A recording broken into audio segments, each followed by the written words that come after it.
Listen very carefully to what's happening right now. We have an equation that hopefully will let us figure out what's in that tube. However, it has 4 physical quantities that it depends upon, and we only know 2 of them.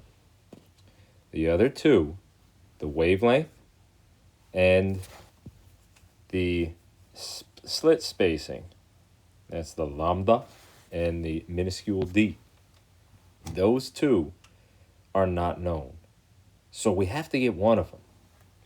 Now the goal is to figure out what's in the tube, and I'll give you a little bit of a hint. What that basically means is we need to find the types of light, and knowing their wavelength will give that away to us. So ultimately, we need to get that wavelength. We're not up to that yet. We first need to know about these glasses we've been using. So how exactly are these glasses going to give us some information? Well, the glasses have slits, and you can't put a ruler on them and measure them because the slits are minuscule, much smaller than your eye can see. And there is a way to figure it out, though. What if we do a test with a known source of light? If that were the case, we could measure out the distance from the light source to the screen, so to speak, or to the table in this case, that distance being the x. We could measure out the spacing between the dots and the interference pattern. That's the y.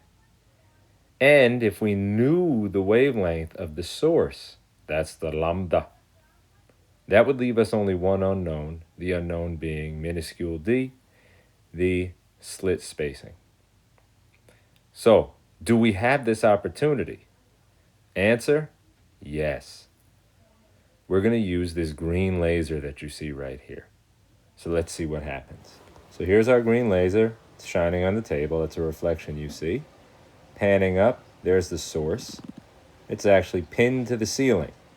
So as you throw the light on, you see the laser right there. It's clipped on and it's shining down on the table, which is our screen. So we need x.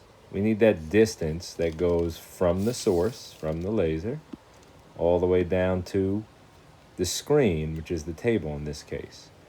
And it comes out to about, what you read on there, about 43¼ inches. And then there's the width of the tape measure itself, which brings it's another 2½ inches, brings it up to about 45¾ inches, that x distance. So we'll line the laser up at the 50 centimeter mark again. And then we're going to take our diffraction glasses, bring them up to the face of the laser so it doesn't change the distance at all. Hold it right over there and you'll get your diffraction and interference pattern. Double slit's actually happening right now, actually multiple slit. So you see that multi-pattern down there. Now, if we focus just on the dots of interest, central max is about 50 centimeters. You can see off to the left and right of it, they should be about the same. They look to be a little beyond 13 centimeters. Not quite 13½, maybe 13⅓. And so this is actually given for us. This is our y, 13.3 centimeters. And here's a view of this with the lights off. And it's green, so what green do we use? Well, here's a chart I found online. Green is in the range of 560 to 520 nanometers. So let's just pick the one in the middle. You know, there's a lot of approximations going on here, and our green doesn't look particularly bluish or yellowish or cyanish, so let's call it right smack in the middle. 540 nanometers we'll use as our wavelength. And then going back to the tape measure, we're going to use our distance, our x, as 45⅓, 45.75 centimeters. Those are your givens for a separate double slit equation, so don't mix it with the one you've already been doing. Put it all together, and you should be able to come up with the slit spacing for these particular green diffraction glasses. Pretty cool.